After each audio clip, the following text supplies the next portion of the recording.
स्वागत है मेरे यूट्यूब चैनल पर। और आज का टॉपिक रहेगा कि एक्सेल में हम कैसे जानेंगे जोड़ना, घटाना, मल्टीप्लाई करना यानी गुना करना, भाग करना और ऐसा औसत निकालना। तो वीडियो आगे बढ़ाने से पहले सबसे पहले आप सभी को हार्दिक अभिनंदन हमारे यूट्यूब चैनल पर।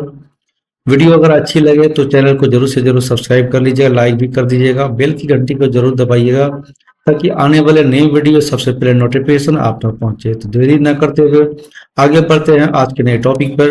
सबसे पहले हम क्या करेंगे कि एक्सेल को ओपन करेंगे, विंडो प्लस आर प्रेस करेंगे।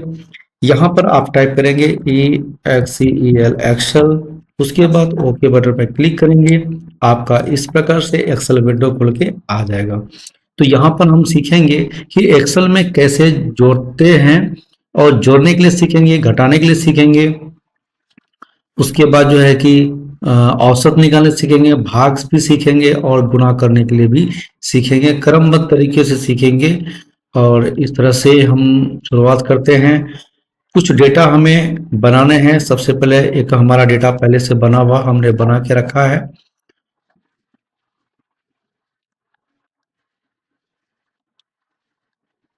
इस तरह का डेटा मेरा बना हुआ है और इसी डेटा पे हम लोग वर्क करेंगे आज।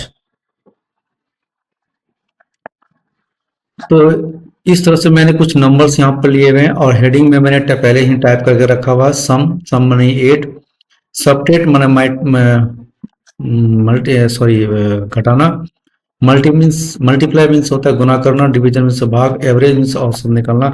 ये डाटा पहले हम यहाँ से डिलीट कर देते हैं और शुरुआत से आपको एक एक करके हम बताएंगे कि कैसे एक्सेल में ऐड किया जाता है। तो यहाँ पर कुछ नंबर्स लिए हैं। ये सभी रो में 1 2 3 4 4 रो मैंने लिया है। चारों रो में डेटास हैं, 5 5 करके डेटा है। तो सबसे पहले हम सम में आते हैं, कैसे सम करते हैं इसके बारे में हम जानते हैं। सबसे पहले कि यहाँ पर देखते हैं कि ये ऑटो सम है। ऑटो सम में जैसे क्लिक करेंगे तो इस प्रकार से आपका जो है कि इंटरफेस आ जाएगा, इस प्रकार से फॉर्मूला आ जाएगा। एंटर प्रेस करेंगे तो ये आपका सम हो जाएगा। दूसरा तरीका है कि इसमें हम क्या रहेगा, सबसे पहले इक्वल टू का साइन देंगे और आपको हर एक कैलकुलेशन का फॉर्मूला याद आनी चाहिए, आपको जानकारी में होनी चाहिए, तभी आप जो है कि इसमें कैलकुलेशन कर सकेंगे। तो आप कॉपी और कलम लेकर बैठ जाइए, जो भी फॉर्मूला होगा आप उसे नोट करते चले जाइए। जैसा जैसा हम आपको बताते जाते हैं वैसे वैसे आप अपने लैपटॉप या डेस्कटॉप पर एक्सेल को ओपन करके आप करते चलेंगे तो यकीन मानिए आप भी जोड़ना, घटाना, गुना करना, भाग करना और औसत निकालना सीख जाएंगे। इसके बाद नई वीडियो में हम नया कैलकुलेशन लेकर के आएंगे। तब तो उससे पहले कि हम इसको पहले विस्तार पूर्वक जान लें। तो यहाँ पर हम क्या करेंगे, SUM इसको टाइप करेंगे, ब्रैकेट ओपन करेंगे। उसके बाद ये जो संख्या है आपका 100 इसको क्लिक करेंगे तो इस तरह से आ जाएगा A2 और शिफ्ट के साथ कॉलन प्रेस करेंगे और लास्ट संख्या आपका E कॉलम में है तो E2, क्योंकि E आपका कॉलम है और जो आपका कैलकुलेशन हो रहा है वो है आपका रो नंबर 2, तो E2 आप प्रेस करेंगे, ब्रैकेट को बंद कर देंगे, एंटर प्रेस करेंगे। इस तरह से आपका ये कैलकुलेशन निकल के आ जाता है। इसका दूसरा तरीका है ऐड करने का। जैसे हम मान लेते हैं कि इसको हम डिलीट कर देते हैं, इक्वल टू का साइन देंगे। बिना इक्वल टू के साइन के बगैर आपका कोई कैलकुलेशन नहीं होगा, इसलिए याद रहे कि इक्वल टू का साइन पहले देंगे उसके बाद आप कैलकुलेशन करेंगे। तो यहाँ पर हम लिए 100, उसके बाद प्लस का चिन्ह दीजिएगा, फिर हमने लिया 200, प्लस का चिन्ह दीजिएगा, उसके बाद 350 प्लस 400 प्लस और लास्ट में क्योंकि यहाँ पर सेल्फ पॉइंटर है इसलिए ये नंबर शो नहीं कर रहा है, लेकिन हम उसका जो है कि इसका कॉलम E है तो E2 हम प्रेस करेंगे और शिफ्ट के साथ हम ये ब्रैकेट बंद कर देंगे। किसके साथ, सॉरी आप ब्रैकेट नहीं भी देंगे तो भी आप इसका जो है कि ऐड हो जाएगा। एंटर प्रेस करेंगे आपका ये ऐड हो जाता। ऊपर से यहाँ पर आप माउस का कर्सर रखेंगे और ऊपर से नीचे इस तरह से ड्रैग करेंगे तो इसमें जितने भी रोज हैं, जितने भी नंबर्स हैं, सभी रो का जो अपना कैलकुलेशन निकल के आ जाता है। उसके बाद सबट्रैक्ट करेंगे। सबट्रैक्ट इक्वल टू का साइन देंगे। सबट्रैक्ट में क्या, जैसे मान लेते हैं कि 400 में आपको जो है कि 200 को माइनस करना है, तो सबसे पहले 400 को सेलेक्ट करेंगे, माइनस का चिन्ह देंगे, उसके बाद 200 को सेलेक्ट करेंगे, एंटर प्रेस करेंगे, इस तरह से माइनस निकल के आ जाता है। और ऊपर से नीचे माउस को सेलेक्ट करते इस तरह से ड्रैग करेंगे तो आपका सभी का जो है कैलकुलेशन निकल के यहाँ पर आ जाता है।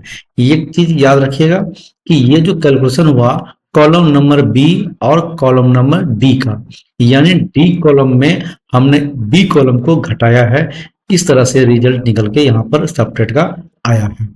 उसके बाद चलते हैं मल्टीप्लाई। मल्टीप्लाई को कैसे किया जाता है, सबसे पहले इक्वल टू का साइन देंगे, ये मैंने इक्वल टू का साइन दिया। उसके बाद जैसे हमको D2 को E2 से मल्टीप्लाई करना है, तो जैसे यानी कि 400 मल्टीप्लाई करने के लिए आप स्टार का चिन्ह देंगे, है ना। उसके बाद जो है कि आप 2 को सेलेक्ट करेंगे, एंटर प्रेस करेंगे तो आपका ये मल्टीप्लाई निकल के आ जाएगा। इस तरह से मल्टीप्लाई किया जाता है। उसके बाद डिवीजन, डिवीजन कैसे निकालते हैं, जैसे मान लेते हैं कि 400 में 2 से हमको डिवाइड करना है, यानी डी कॉलम में ई कॉलम से हमको डिवाइड करना है, तो सबसे पहले आप इक्वल टू का साइन देंगे, 400 को सेलेक्ट करेंगे और स्लैश का जो है कि चिन्ह देंगे, साइन देंगे। उसके बाद 2 को सेलेक्ट करेंगे, एंटर प्रेस करेंगे तो आपका ये डिवाइड आसानी से हो जाएगा। तो एक चीज याद रखिएगा कि ये जो हम आपको बता रहे हैं बिल्कुल जीरो लेवल से आपको बता रहे हैं, एक्सेल का बिल्कुल जीरो लेवल से आपको हम बता रहे हैं। तो इस तरह से कैलकुलेशन होता है। उसके बाद हम फाइंड आउट करते हैं एवरेज। एवरेज को निकालने का एक सूत्र होता है। एवरेज किसे कहते हैं, जैसे हम मान लेते हैं numbers of sum of numbers, यानी कि 100, 200, 350, 400 एंड 2 को ऐड किए हैं तो कितना निकल के आया है, 1050 निकल के आया है। तो कितने संख्याओं का योग है, 5 संख्याओं का ये योग है। तो औसत क्या कहता है कि ये जो 5 संख्याओं का योग है तो 5 से हम डिवाइड करते हैं, संख्या 5 है इसलिए 5 से डिवाइड करेंगे 1052 में, यानी 1052 में 5 से डिवाइड करेंगे तो जो भी रिजल्ट निकल के आएगा वो हमारा क्या हो जाएगा, औसत कहलाएगा। जैसे यहां पर हम टाइप करेंगे, इक्वल टू का साइन देंगे, AVERAGE एवरेज, और शिफ्ट के साथ ब्रैकेट ओपन करेंगे।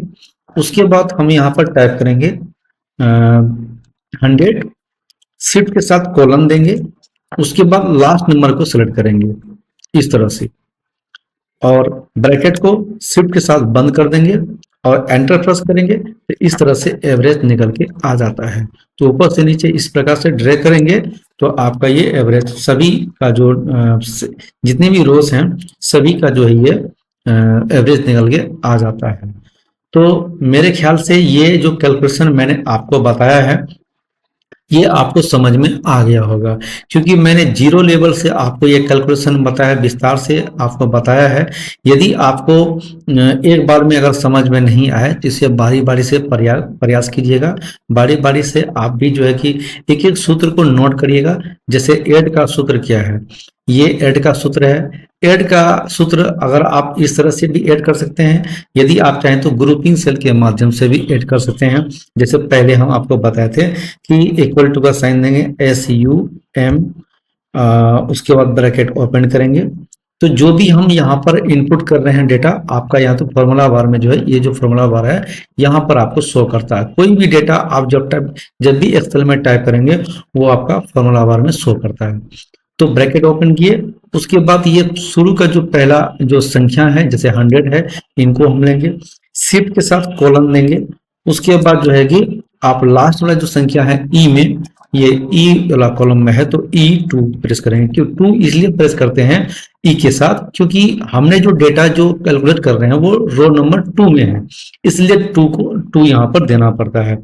तो उसके बाद जो है कि ब्रैकेट बंद कर देंगे, एंटर प्रेस कर देंगे तो इस तरह से आपका जो है कि 8 का जो है यानी सम का कैलकुलेशन निकल के आ जाता है। ठीक है, उसके बाद आप डायरेक्ट यहां से आप कैलकुलेट कर सकते हैं। जैसे ये ऑटो सम है, इससे भी सम किया जाता है। जैसे हम डेटा को यहां से डिलीट कर देते हैं सम का, उसके बाद आप यहाँ पर ऑटोमेटिक ऑटो सम में क्लिक करेंगे। इस तरह से आपका फॉर्मूला निकल के आता है, एंटर प्रेस करेंगे तो आपका वही कैलकुलेशन निकल के आ जाता है।